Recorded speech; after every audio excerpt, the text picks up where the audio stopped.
বাংলাদেশকে আরো একবার ধন্যবাদ জানালো আর্জেন্টিনা, তবে এবার খোদ বাংলা ভাষায়। বাংলাদেশের সঙ্গে আর্জেন্টিনার বন্ধন যেন দিনে দিনে বেড়েই চলেছে।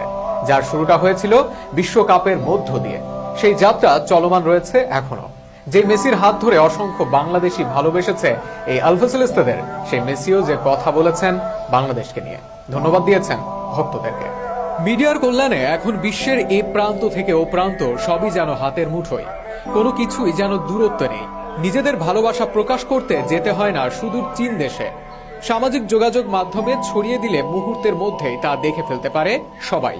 1986 সালে সেই মারাদোনার হাত ধরে যখন বাংলাদেশের সমর্থন শুরু হয় আর্জেন্টিনার, তখন ছিল না ইন্টারনেট, যার কারণে সে সময়ের পাগলামি দেখার সৌভাগ্য হয়নি তাদের।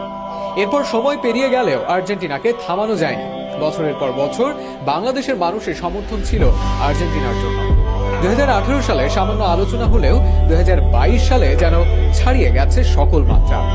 বিশ্বের মিডিয়ার কল্যাণে যখন আর্জেন্টিনার মানুষ দেখেছে দূর মহাদেশের ছোট্ট একটি দেশের কতটা ভালোবাসা তাদের প্রতি, সেটা মন ছুঁয়ে গেছে সকলে। এরকম সমর্থনের প্রত্যাশা করেননি তারা, তাই তো সেই বিশ্বকাপের সময় হতেই চিরকৃতজ্ঞ তারা।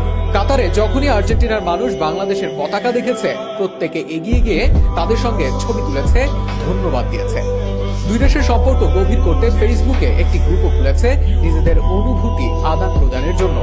দুই দেশের মানুষের অদ্ভুত এই বন্ধন দেখে আর্জেন্টিনা ফুটবল অ্যাসোসিয়েশন তো নিজেদের ফেসবুক পেজে ধন্যবাদ দেয় বাংলাদেশকে এরকম সমর্থনের জন্য। কৃতজ্ঞতা শুধু সোশ্যাল মিডিয়াতেই নয়, ধন্যবাদ দেয় আর্জেন্টাইন কোচ লিওনেল স্ক্যালোনিও। মাঠের খেলায় হয়তো তখন ব্যস্ত ছিলেন মেসি, স্বপ্ন ছিল বিশ্বকাপকে ঘিরে, তাই তখন কিছু না বললেও বিশ্বকাপ শেষে প্রথম সাক্ষাৎকারে তার সামনে উঠে আসে বাংলাদেশের সমর্থনের কথা। এগুলো নাকি বিশ্বকাপের সময় চোখে পড়েছিল তার সামনে। এ নিয়ে লিও বলেন, হ্যাঁ, আমি দেখেছি বাংলাদেশের সমর্থন, সব জায়গায় 10 নম্বর জার্সি। বিশ্বকাপ ফাইনালের আগে সোফি মার্টিনেজ আমাকে দেখিয়েছিল আর্জেন্টিনার 10 নম্বর জার্সি এভাবে পৃথিবীর নানা প্রান্তে দেখা সত্যি দুর্দান্ত। মেসির কাছে এরকম বার্তা শুনে যে আবেগ আরো বেড়েছে সেটা তো বলাই যায়। সে যাত্রায় এবার আরো একবার বাংলাদেশের প্রতি কৃতজ্ঞতা প্রকাশ করলো আর্জেন্টিনার ঘরোয়া লীগ। তাদের সামাজিক যোগাযোগ মাধ্যম page Liga Profesional de Futbol de la AFA এর পেজে শেয়ার করা হয় বাংলাদেশের পতাকা। সেখানে ক্যাপশনে ধন্যবাদ দেওয়া হয় বাংলাদেশকে, যেখানে দেখা যায় মাঠের মধ্যে রাখা হয়েছে বাংলাদেশ ও আর্জেন্টিনার পতাকা, যেখানে লেখা ছিল গ্রেসিয়াস বাংলাদেশ। বাংলা ভাষায় লেখা ছিল ধন্যবাদ। এই বার্তায় শুধু দুই দেশের সম্পর্কই আরো গভীর হচ্ছে তা কিন্তু নয়, পাশাপাশি বাংলা ভাষারও প্রচার হচ্ছে বেশ দারুণভাবে।